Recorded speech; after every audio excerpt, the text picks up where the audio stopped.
Olá pessoal, estamos começando mais um Decorar, que essa semana recebo Maísa, que se associou ao arquiteto Léo Padovan e junto nessa jornada de trabalhos e projetos e afins. Mas é um prazer te receber no Decorar aqui. O prazer é meu. Maísa, conta pra gente como foi sua trajetória, como você escolheu a arquitetura, como você chegou a definir isso e eu quero isso, essa será a profissão da minha vida. Bom, eu sempre gostei da parte de construção civil, na verdade. E aí eu tinha muita dúvida entre arquitetura e engenharia. De início, antes de eu pensar na arquitetura, na engenharia mesmo, eu fiz um ano e meio de administração, fui cursar outro curso, porque eu não tinha certeza de nada, aquela dúvida que a gente sempre tem, né? Porque não é fácil a gente escolher algo pro resto da vida, né? E aí eu fiz um ano e meio de administração, vi que eu não era aquilo, que eu não fazia com amor. E resolvi parar e falando com a minha mãe, falei, olha mãe, eu não gosto e o que eu faço? Eu gosto bastante da área de construção civil, não sei se eu quero engenharia ou arquitetura. Ela falou, bom, mas vamos tentar arquitetura ali em Ourinhos, aí eu te dou essa oportunidade, você vai, faz, e se de repente você vê que também não é isso, você vai e muda para engenharia. Ah, você falou ali em Ourinhos, você não é de Ourinhos. Então, eu sou de Joaquim Távora, minha família é de Joaquim Távora do Paraná, uma cidadezinha interior do Paraná, e eu morava lá. E aí eu vim estudar pra cá, eu vinha todo dia de ônibus, fiquei 2 anos, um ano e meio fazendo isso, 2 anos fazendo isso, vindo de ônibus pra cá. No meu primeiro ano de faculdade, eu trabalhava em Carlópolis, que era uma cidade do lado de Joaquim Távora. Então eu ia de ônibus para Carlópolis, depois ia para Joaquim Távora e vinha para Ourinhos. Então você viajava para tudo, praticamente, né? 4 horas de ônibus por dia, né? E foi aí que foi me cansando.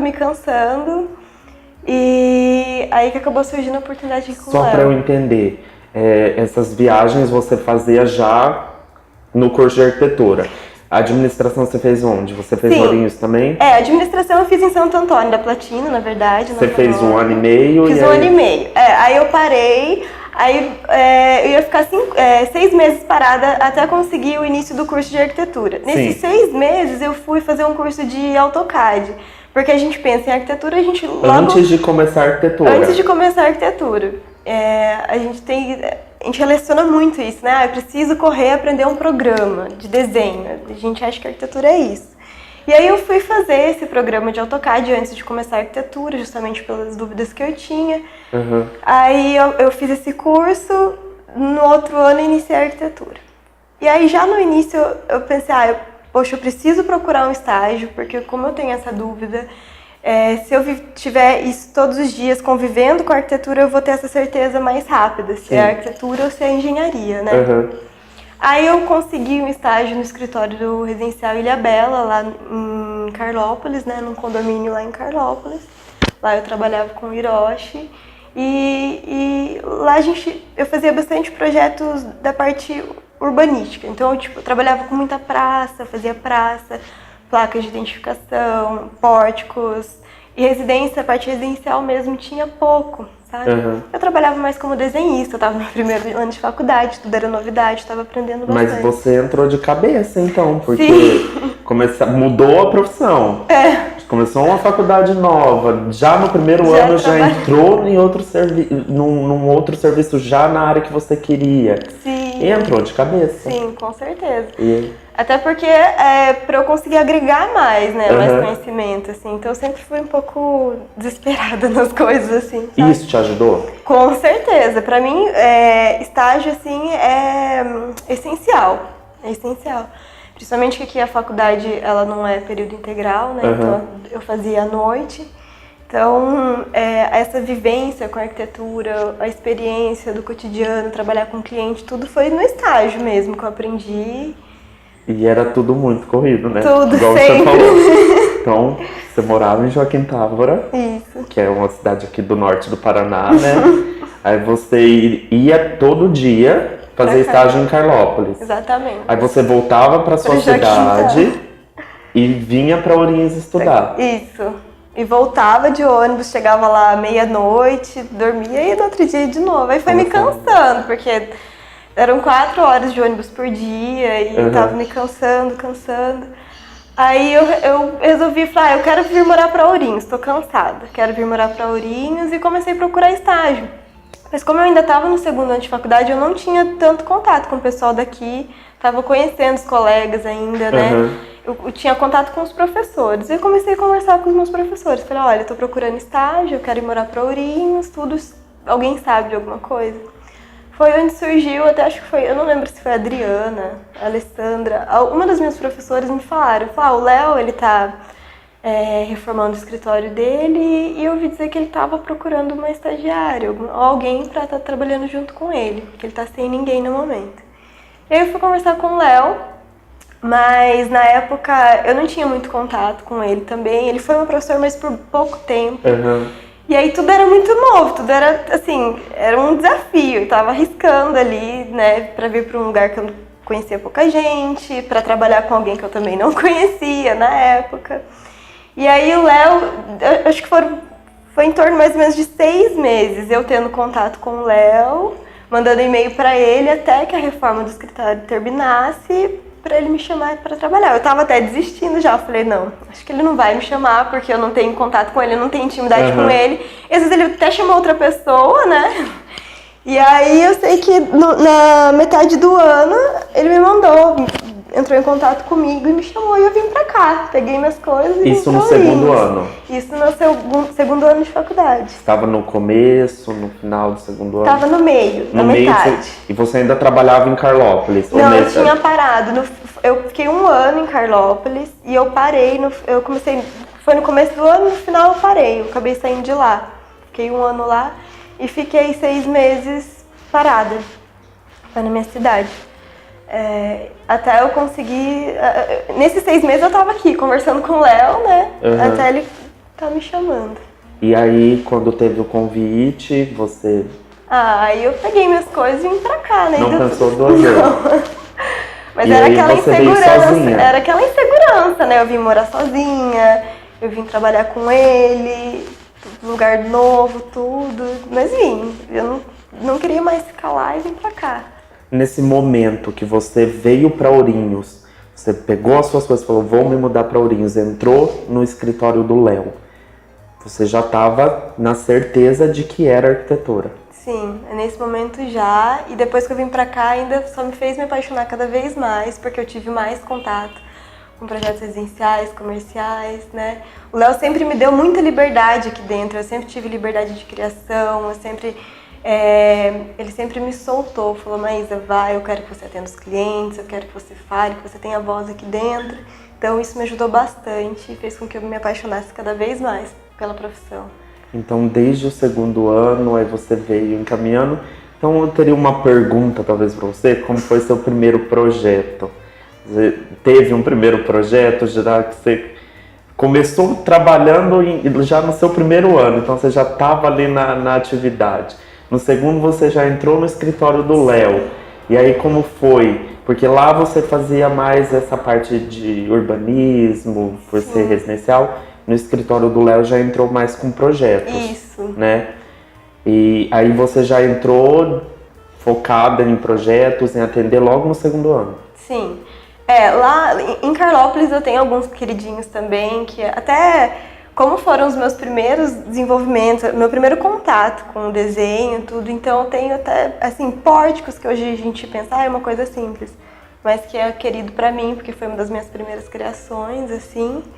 E aqui no escritório, foi só no início, assim, que eu acabei desenvolvendo alguns projetos que já estavam em andamento, né?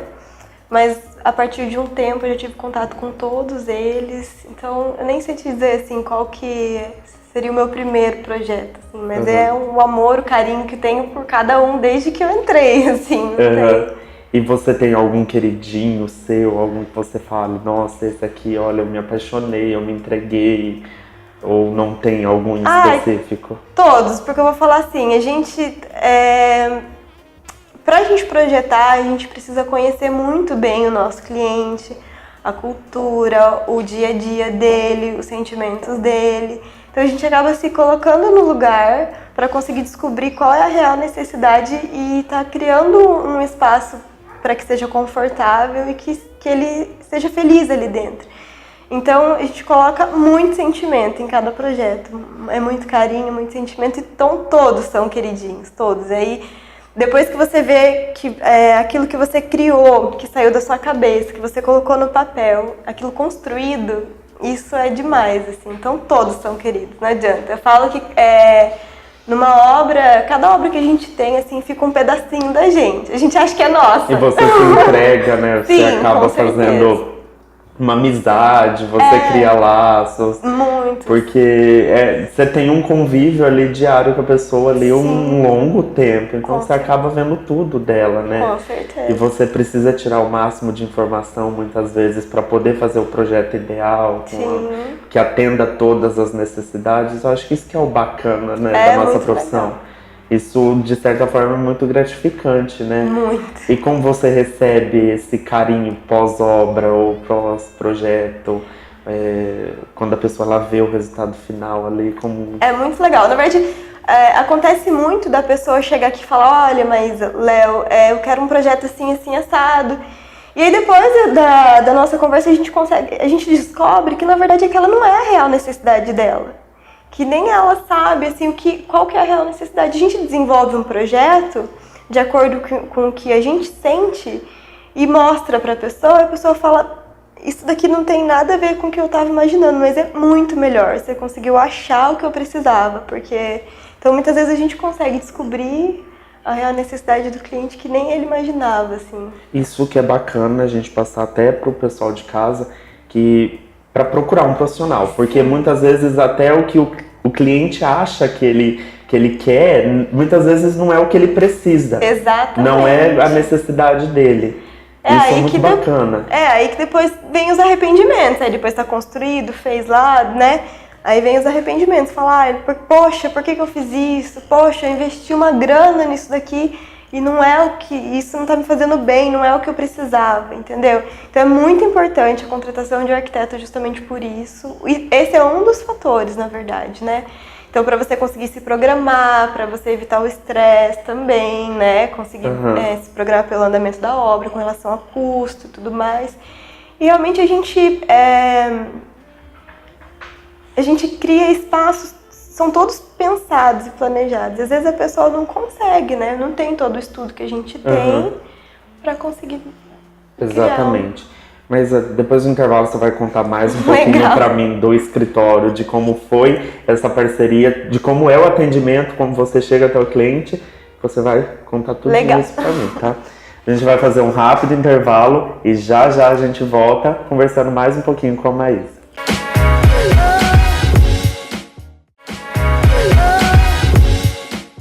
Voltamos com o Decorarque, explorando um pouquinho do mundo da arquitetura com Maísa. Maísa, vamos voltar agora e vamos falar sobre o atendimento seu dentro do escritório. Mas antes disso, vamos entender em qual momento houve essa ruptura de eu sou estagiária, eu sou sócia e agora eu atendo os clientes. Quando houve isso? Você entrou muito cedo, né, no escritório. Sim. E já no segundo ano, creio que você nem fazia estágio, na verdade, né? Porque acho que já contava como estágio. Como hora não. Acho que eu só fui documentar tudo certinho, acho que nos 2 últimos anos, né? Nos 2 últimos, coisa né? Assim. Mas aí quando eu entrei aqui, o Léo ainda estava se organizando com as coisas, com a mudança. E aí, logo em seguida, ele descobriu que ele estava com um problema, um tumor na vértebra, e ele teve que se afastar por um tempo. Então, o meu começo de estágio foi um pouco, assim, tranquilo, entre aspas, né? Então, eu tive que ficar um bom tempo aqui sozinha, e foi com que eu contei muito com a ajuda de vários parceiros, assim, porque em muitos momentos eu não conseguia ter tanto contato com o Léo, né, durante o tratamento dele. E aí foi que eu contei com a ajuda de engenheiros, colegas nossos, de empreiteiros. Aí que eu criei um vínculo. A gente tem alguns parceiros que trabalham sempre com a gente, Sim. que eles me ajudaram muito nessa etapa. Então eu tive que dar a cara e ir buscando. Então não teve um momento que teve ali uma reunião formal que você foi e falaram assim, não, agora você não é mais estagiária, você vai tomar conta do escritório. Foi meio assim no susto também. Não, teve, assim, teve em termos, mas desde o início, quando eu entrei aqui, ela falou, olha, eu tô procurando uma pessoa com que eu possa passar isso daqui pra ela, assim, passar, assim, dar toda a liberdade pra que consiga tocar isso daqui pra mim, porque eu gosto muito da área acadêmica, né, que ele dá aula, hoje ele faz mestrado e tudo, então ele queria uma pessoa que ele tivesse confiança, que realmente conseguisse tocar isso daqui, desse uma mão legal pra ele, né. Então ele nunca me deixou como um papel de estagiária, até por isso, assim, então ele sempre falou, vai, mas ele sempre exigiu isso de mim, assim, com que eu tomasse frente das coisas, me colocasse. A gente sempre tem insegurança, né? Então acho que assim, até foi por mim, pela minha tempo de crescimento, assim, que eu até não tomei frente antes, assim, porque ele sempre me deu essa liberdade. Mas até a gente é muito inseguro, né? Estudando, com faculdade, tudo, a gente é muito inseguro. E aí foi aos poucos que eu fui tomando mais liberdade. E aí como que veio esse atendimento? Porque o Léo se afastou, aí você ficava livre para atender os clientes também, né? Nessa época eu era bem inexperiente, né? Na verdade eu fiquei só dando uma mão para ele aqui, então eu não tinha ainda contato com atendimento novo, com desenvolvimento de projeto, eu não desenvolvia, era uma coisinha ou outra, então eu tava dando andamento no que ele já tinha, né? Então até então eu não tinha esse contato com o cliente, de ter a primeira conversa, até então não. Aí mais pro final da faculdade, depois que ele voltou, a gente conseguiu dar um boom disso daqui, fazer rodar de novo, né? Aí foi nesse momento que ele começou a me colocar mais para as primeiras conversas, os primeiros desenvolvimentos de projeto. E aí não é fácil a criação, né? A gente é meio travado até na faculdade, tudo. A gente, pelo menos eu tinha dificuldade nesse start do projeto, assim. Aí depois vai. Então eu levei um certo tempo para conseguir desenvolver um projeto desde o início sozinha. Mas na verdade até hoje é tudo em conjunto aqui dentro, assim. A gente tem essa primeira conversa com o cliente, a gente tenta estar os dois juntos, porque depois é discutido nós dois e nós dois colocamos no papel. Entendeu? Tem alguns projetos que ele acaba desenvolvendo um pouco mais, alguns que ficam comigo. Mas a gente sempre discutindo, a gente entra em um acordo, sabe? E aí o cliente ele chega, ele procura até vocês, sempre vocês estão os dois na sala, a gente tenta, atende ali. A gente tenta ser os dois juntos nessa primeira conversa. E aí acontece aquilo que você falou pra gente no bloco anterior. Tem as pessoas que vêm com aquilo que elas desejam e talvez seja aquilo mesmo, vocês elaboram um projeto e a pessoa concorda ali, tem algumas alterações, é aquilo. E tem as pessoas que vêm com um projeto que muitas vezes não condiz com aquilo. Como vocês conseguem diferenciar? Como vocês lidam com isso? Nesse filme, até por isso que é legal estar os dois juntos aqui, porque às vezes eu consigo sentir, ou o Léo consegue sentir, perceber alguma coisa que eu não percebo, então é importante estar os dois. E às vezes nessa nossa conversa depois, ou às vezes eu desenvolvo um projeto, vou mostrar para ele nessa nossa discussão e a gente acaba descobrindo outras ideias, acaba tendo outras ideias, coisas legais que surgem nessa nossa junção, assim. E aí nós temos os projetos comerciais, que a gente precisa entender a atividade e a função de que exerce ali dentro daquele comércio, né?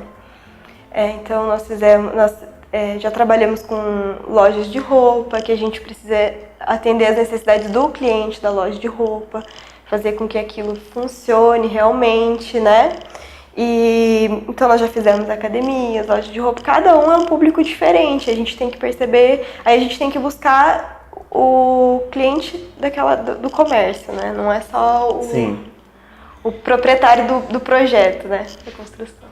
E agora falando um pouquinho mais técnico, você atendeu o cliente, vocês viram as necessidades ou as necessidades que tinham e não eram aquelas, qual as exigências que o projeto pede, como que vocês apresentam isso para o cliente? Porque hoje a gente tem uma gama de programas E eu sei que o escritório hoje, ele mexe com o Revit, que é um programa assim que eu acho que ele está entrando agora nos outros escritórios e nenhum tem ele como um forte. Sim. Então ele ainda acaba sendo um tabu pra gente. Então você tem que explicar isso aqui pra a gente conseguir entender. O Revit até foi um desafio de quando eu entrei no escritório pra mim, né? Porque eu conheci o AutoCAD, que é o que todo mundo fala, né? E aí quando eu entrei aqui, o Léo só trabalhava no Revit. E aí, como eu disse, ele se afastou por um tempo, então eu tive que ir aprendendo tudo, mas ele me ajudou bastante, então eu aprendi com ele, eu não tinha o conhecimento do Revit. Mas, voltando ao estudo, né? A gente tem essa primeira conversa e para desenvolver a gente sempre procura trabalhar com croquis à mão mesmo, que isso é questão de cada profissional trabalha de um jeito, sabe? O Revit, ele não é um programa que a gente consegue usar ele para criação de projeto. Ele é um programa que te trava um pouquinho. Ele é um programa mais técnico, que nele a gente tem bastante quantitativos, tabelas, sabe? Então, ele é mais usado para, depois que você já definiu, mais ou menos, a parte de criação, você vai jogar para ele. Aí, para você conseguir representar as plantas, depois tá trabalhando os projetos executivos. Mas de início a gente trabalha com um croquis à mão e passa para ele.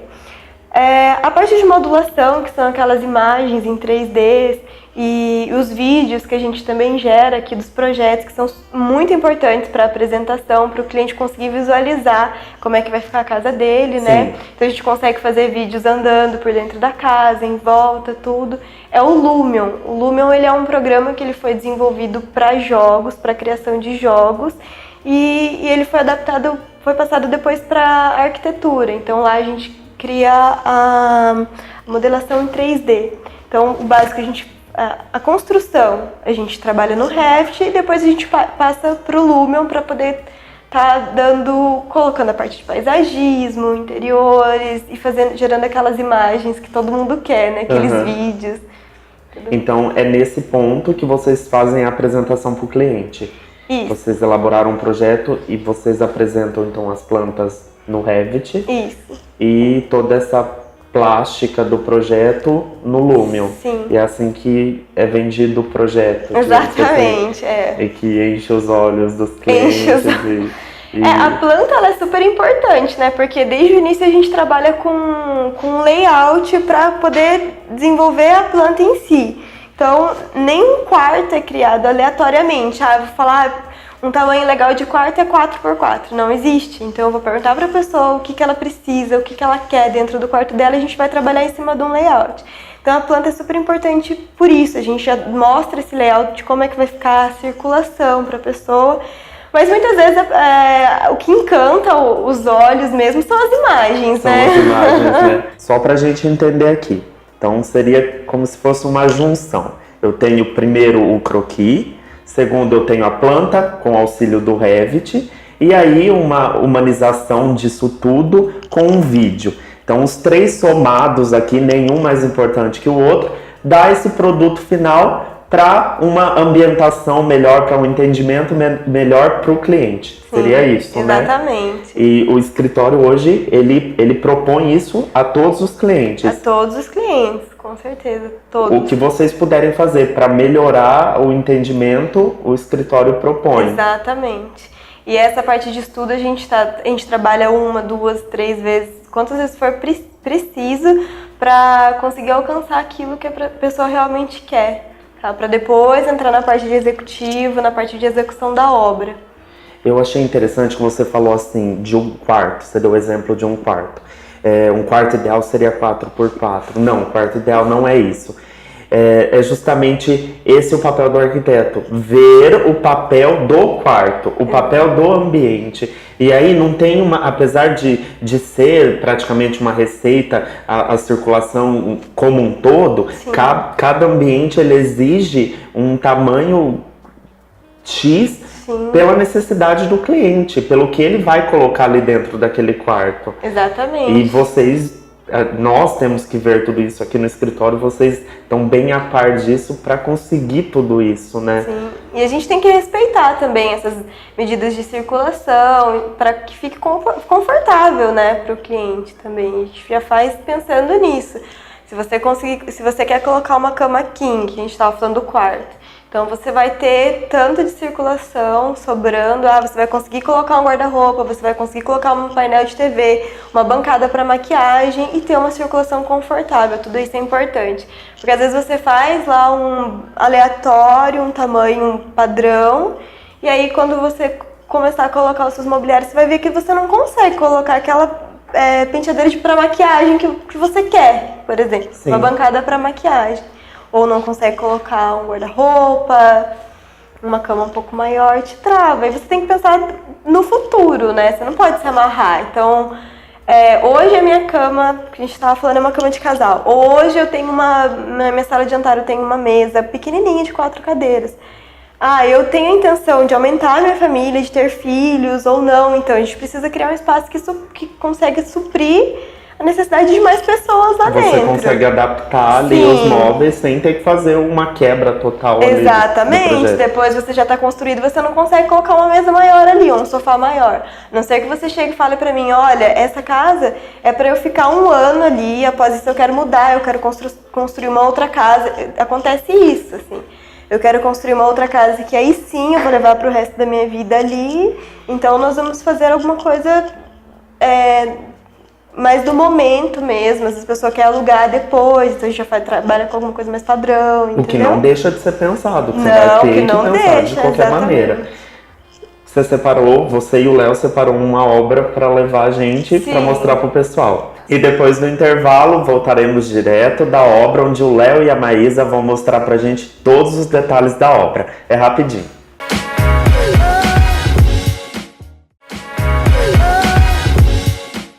Voltamos com o Decorar, que agora é diretamente de uma obra, onde a Maísa e o Léo vão contar pra gente como foi desenvolver esse projeto juntos e chegar no produto final.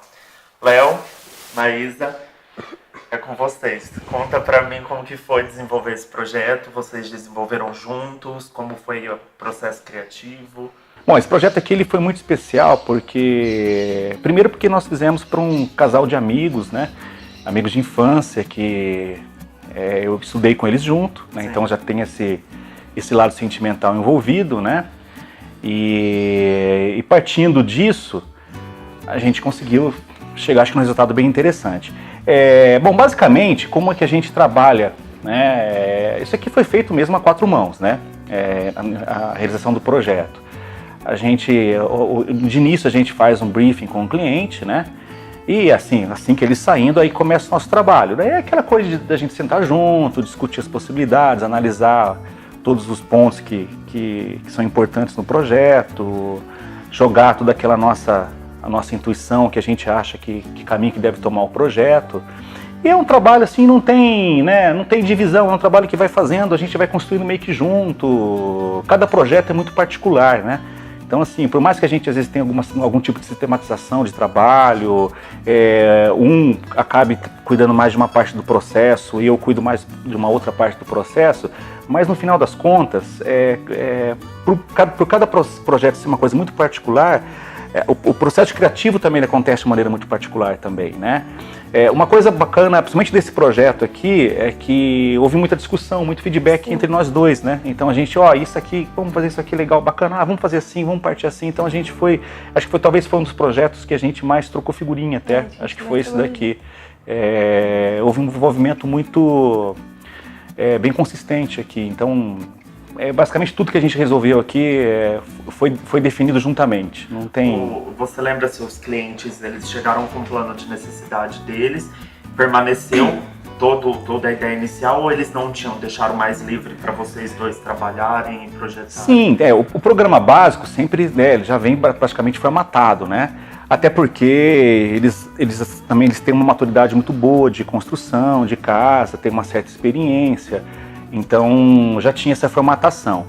Mas, logicamente, que em cima disso a gente vai desenvolvendo, a gente vai propondo, daí vem, vem toda a situação de você jogar isso no terreno, num lote, conceber todo o conceito formal. E assim, eles deixaram muito livre, né? Não houve, assim, exigências, basicamente, né? Eu só quero uma casa legal, quero uma casa que seja prática, que tenha isso, aquilo, e o resto foi com a gente, né? Esse projeto mesmo é um deles que a gente teve bastante modulação nele, né, Léo? Antes até de apresentar para o cliente, acho que a gente fez mais ou menos umas 4 opções e conversando junto, um foi completando o outro, e até que a gente chegou nesse final. Se for pegar o histórico lá no ficha do cliente, assim, até a gente chegar nesse resultado final que foi apresentado para eles, a gente, né, houve várias indas e vindas, vários estudos. Foi um processo longo, Um vinha com uma ideia, o outro completava, às vezes dava um... A gente tá aqui agora num cantinho especial e bem gostoso, bem aconchegante. Como que foi pensar nesse espaço? Onde a gente tá? Quais são os outros cômodos da casa? Hoje a casa, afinal, ela é composta por quais ambientes? A ideia, né, até para adequar o programa no lote, né, que é um lote bom, mas ele tem uma certa limitação de tamanho, né? E a gente tentar aproveitar o máximo possível, né? Principalmente dessa questão do espaço externo e da integração dessa área gourmet com o restante da casa.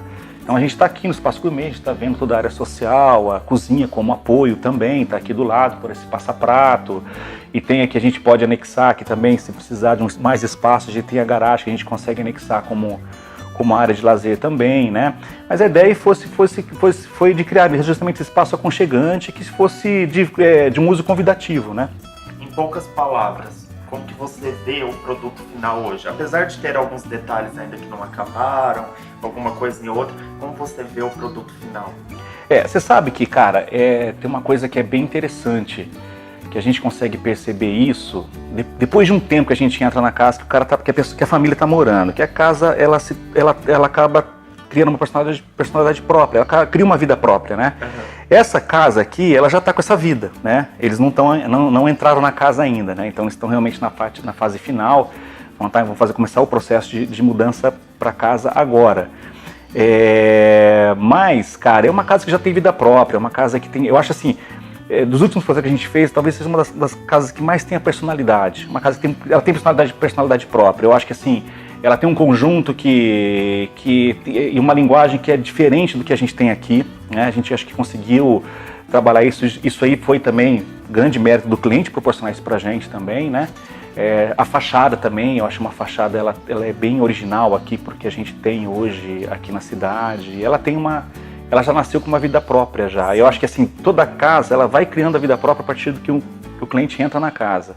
Ela começa a ter a sua personalidade única. Ela deixa de ser obra para virar realmente ali um espaço participativo da família. Essa aqui já tem. Essa casa aqui eu já sinto que ela já tem. Eu acho que assim, se fosse traduzir numa palavra, acho que é harmonia. Eu acho que é harmonia. Eu acho que é uma palavra que acho que mais se adequa. E beleza, eu acho ela muito bonita também. Eu acho ela muito bonita. A plástica dela. Eu acho ela bem bonita, viu? E pra você, Maísa? Sou suspeito de falar, né? Não dá pra falar, mas eu acho. E pra você, Maísa, assim, em poucas palavras, como que você vê o produto final, como você vê o contexto como um todo hoje da casa? É muito gratificante, né? Porque quando a gente encontra clientes assim que dá essa abertura pra gente, que a gente consegue trabalhar com os produtos de paginação, tudo mais, cada detalhezinho da casa, o resultado é muito gratificante. Pra mim é isso, assim. E vocês pensaram em cada cantinho? Cada cantinho, né? Cada detalhe foi paginado, foi desenhado, foi ajudado na compra, escolhido cada detalhezinho. E assim, esse é um dos projetos de vocês, ele tem uma cara. E vocês procuram cada projeto de vocês, mesmo que um cliente não dê tanta liberdade assim, vocês acabam colocando a essência de vocês no projeto. Como que é isso dentro do projeto numa gama geral? Não, a gente sempre coloca, né? Acho que aí todo arquiteto acaba colocando, né? A gente tem que colocar um pouco da nossa intuição, aquilo que a gente pensa que é o correto para a arquitetura. Mas assim, é importante, né, também a gente fazer a leitura do cliente, né? Porque a gente faz o projeto para ele. Então, basicamente, nós somos o mediador. A gente pega o sonho dele, faz o sonho dele nosso sonho e materializa, né? Então, É uma coisa que tem que andar em paralelo. E logicamente que também daí tem a nossa intuição, aquilo que a gente pensa que é correto, o que é o certo para aquele momento, para aquela situação, né? É um conjunto de fatores, né? É isso que acaba formando o produto final, né? Sim. É essa leitura. Léo, Maísa, foi um prazer ter vocês dois essas 2 semanas comigo, conversando, apresentando e mostrando como que é a rotina de vocês. Eu espero muito, de coração, ter um outro programa com vocês dois juntos, apresentando mais obras, mais projetos queridinhos de vocês, pra mim, pro pessoal de casa, pro Decorar. Será um prazer pra gente. A gente que se sente lisonjeado de estar aqui com você. Sim. E o Decorar que vai ficando por aqui. Eu espero vocês semana que vem com mais um programa. Até lá!